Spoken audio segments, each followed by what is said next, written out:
Wanderkind Jeep hard out west. In Colorado and Moab, we did big climbs, full articulation, and there were plenty of situations where the drivetrain was completely loaded up. Through all of that, the Adams 1350 Driveshafts definitely put in the work. A driveshaft essentially has three jobs. It has to transmit torque from the motor and the gears, has to operate through the changing angles, and as that axle articulates, it has to get longer and shorter as the suspension cycles. The 1350 joints give us the strength. The CV gives us the angle, and then the slip line gives us the travel. And that's what makes this setup so much better suited to a lifted Jeep than the factory driveshaft. What's amazing is the engineering that goes into making the Adams driveshaft work together. They're not taking a stock driveshaft and just making everything bigger. Adam uses a heavy-duty DOM tubing.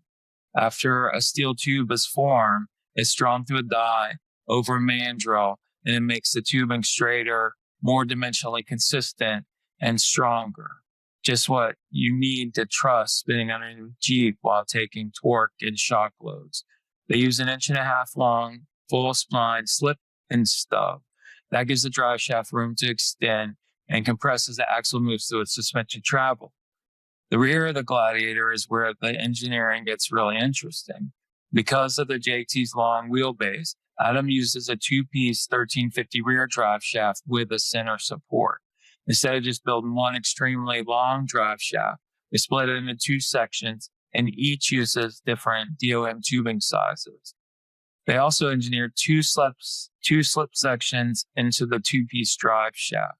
One of them is in front of the center support, and the other one is close to the axle. The center support is what gives the stability we need with the Gladiator's long wheelbase, while the slip system still allows the drivetrain to move and flex as the suspension articulates. That's a big deal on our Wanderkind Jeep because we have 37s, 513 gears, lockers, long arms, coilovers, and a lot more suspension travel than on a stock JT. So we need a drive shaft that can handle more torque, greater operating angles, and significantly more suspension movement. And that's what the 1350 Adams drive shaft really shines. Of course, when you put all of that work in as hard as we did out west, maintenance becomes really important. So today we're getting underneath the Gladiator, finding all of the service points. I'm going to grease and show you how to maintain your Adams 1350 drive shaft on the... Not sure how much work I'm going to get done today because of the thunderstorm warning. And for some reason, the rain here in Florida likes to come sideways to the garage. But the idea today is that I'm going to get underneath of here and grease my Adams 1350 drive shaft. So I have the two-piece Gladiator drive shaft, and it did outstanding. I had a lot of flex when I was in Colorado and Utah. There was a lot of flexing going on, and the drive shaft was no issue in all of that. It was a little dirty under here, but I am going to get under here and grease this today. Now, Adams directions, they don't have a video for the two-piece Gladiator drive shaft. They have it for their other products, which are going to be similar, but I'm going to try to find all the grease points on this and get it greased, and then I'm going to move to the front and grease the front one. So to start with, I have chopped the front wheels, and I have jack stands under the rear axle to hold it off the ground so I can spin the tires. With the 18 and above is that the shifter is all electronic, so there is no manual component to that.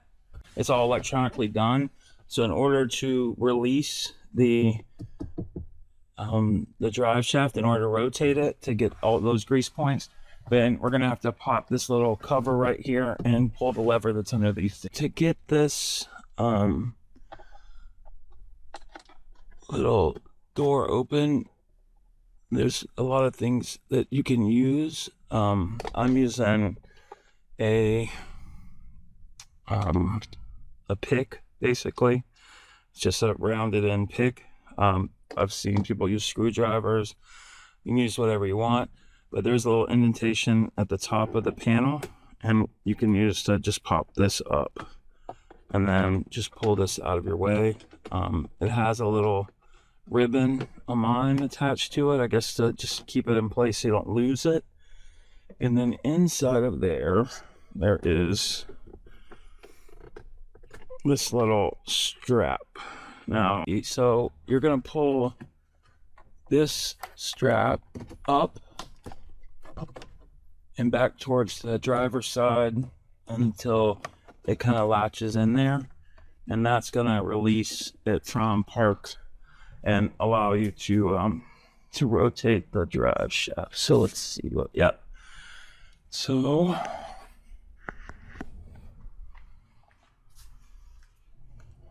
well, I can rotate the drive shaft using the wheels, so I can get to those grease fittings better. Ideally, I'm going to be able to get under it and rotate it via the drive shaft by hand, in order to access all of the fittings on it. I have a grease gun that I just got off of Amazon. It's called a U-tool, and it's got this double kind of lock for the Zerk fittings. I like it. I haven't really had any problems with it. Grease and other stuff I've had to grease. I ordered the grease that's recommended by Adams, which is this Schaefer waterproof ultra supreme synthetic blend. The grease that I have in the gun now is a Molly grease that was just a cheaper one that I got on Amazon. I'm not sure yet if I'm going to change it out or not. Stop it. I feel like the grease that I have is a pretty good quality, so I'm probably just going to use the rest of it for this project. I also ordered from Lock and Lube. It's like a 8-piece set of there.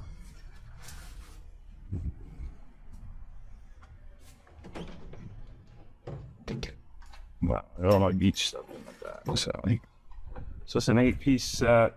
It's got this needle, which I think is the needle that we need.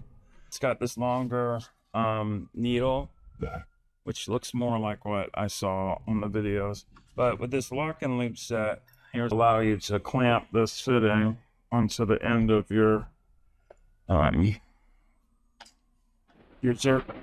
clamp.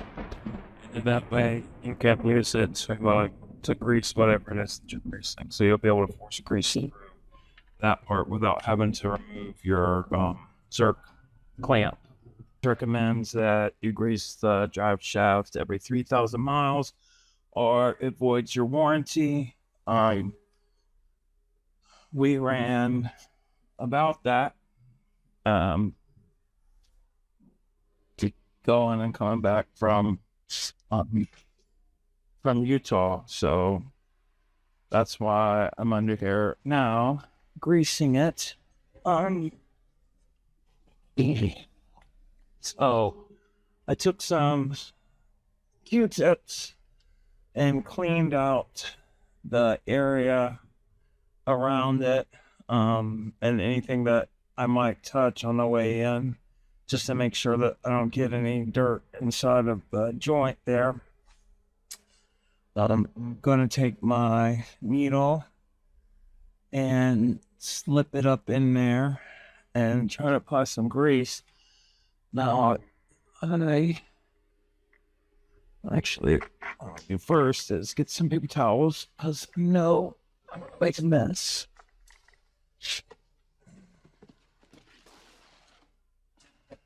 Yeah. Now let's test this grease fitting, because it's new to me, so I don't know how it's going to do.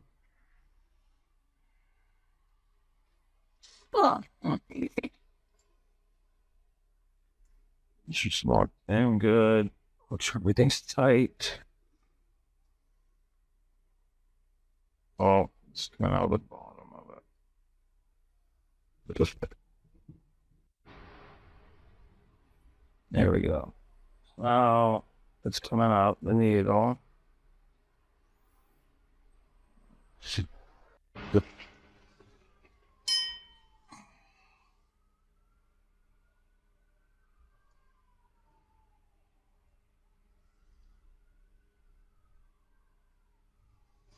Make sure the tip of this is clean.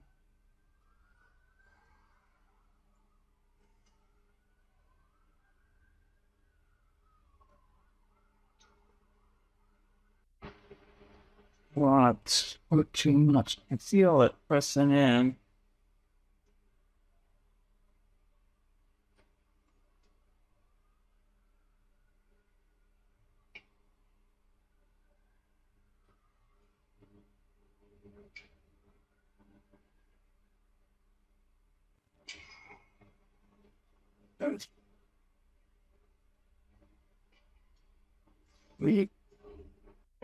I basically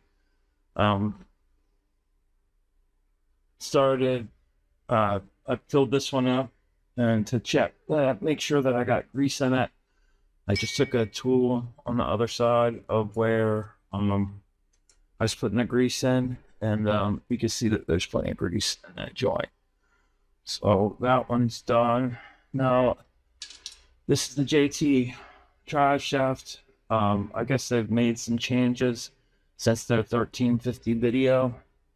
So it looks like you're going to use the needle adapter on the first and third one as well. So here I am at the one that's closest to the transfer case, and it's a needle adapter as well. You can see there that it's another essentially kind of recessed fitting that we're going to use the needle adapter. I use the longer needle over there. I'm not sure yet. I'm going to see what the best approach angle on this one's going to be, if we can't make that work. So basically I just wiped the fitting off completely and make sure that it's clean so I'm not pushing any dirt back up in there. They rotated the drive shaft, so I don't know where this one is in reference to the one that we just did. But I see.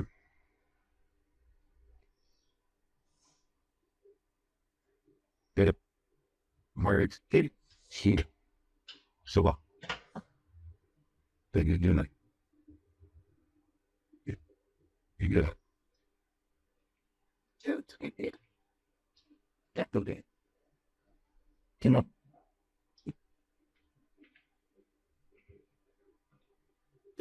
Right. You would think into it. So the grease obviously came back out of that one. It seems to be going in a lot better than the long one. Well, it didn't take. You get more at a time than the long one. When I used it, I hit it one more time just to make sure.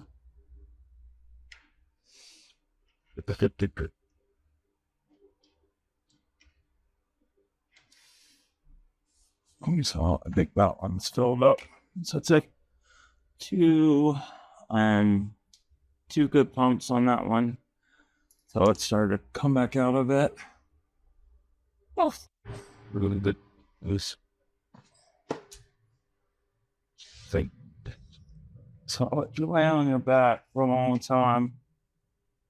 These yoga blocks or any type of foam block like this really comes in handy. This is Jeep Yoga.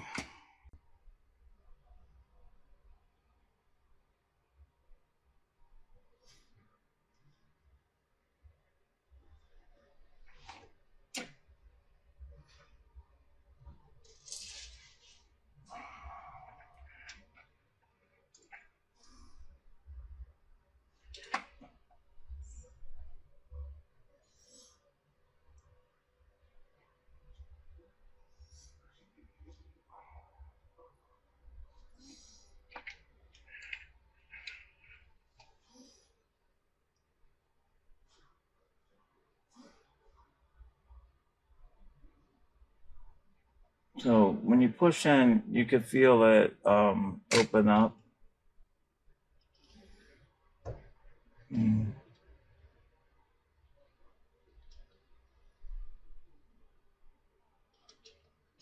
don't know if that means that it's actually getting grease in it or not, because the amount that's coming out is definitely more than what's going in.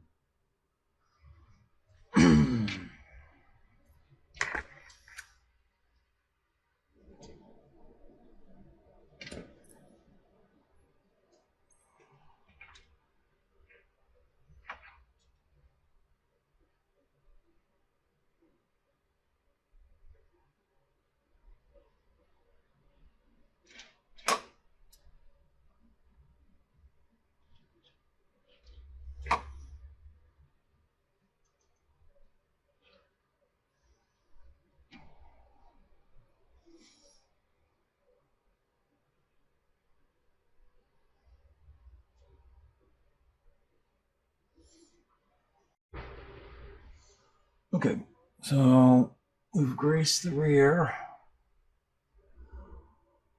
Now we're gonna move on to the front. For the front, you only have one Zerk.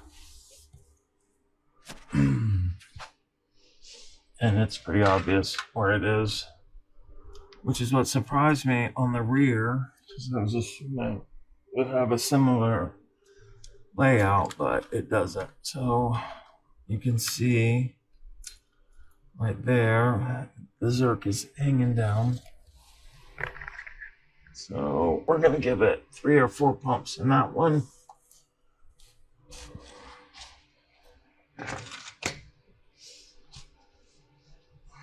And again, you have your slip and spine, so your articulation, you still have full articulation. You don't have to worry about it. So for this one, you're just gonna clamp on. Again, you just want to make sure everything's clean, so you're not pushing dirt up in there. You clamp on, and then we're gonna give it 3 or 4 pumps.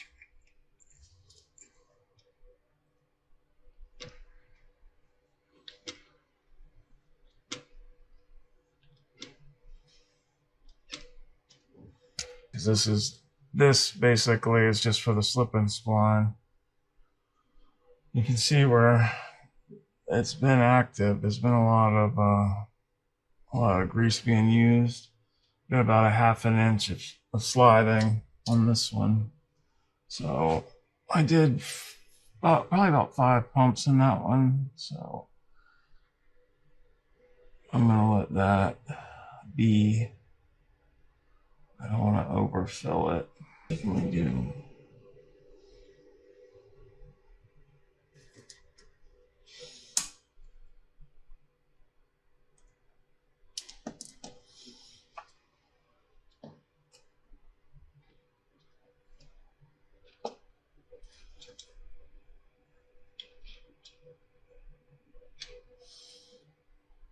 Alright, I started getting some coming back out of it, so I'm just gonna let that be.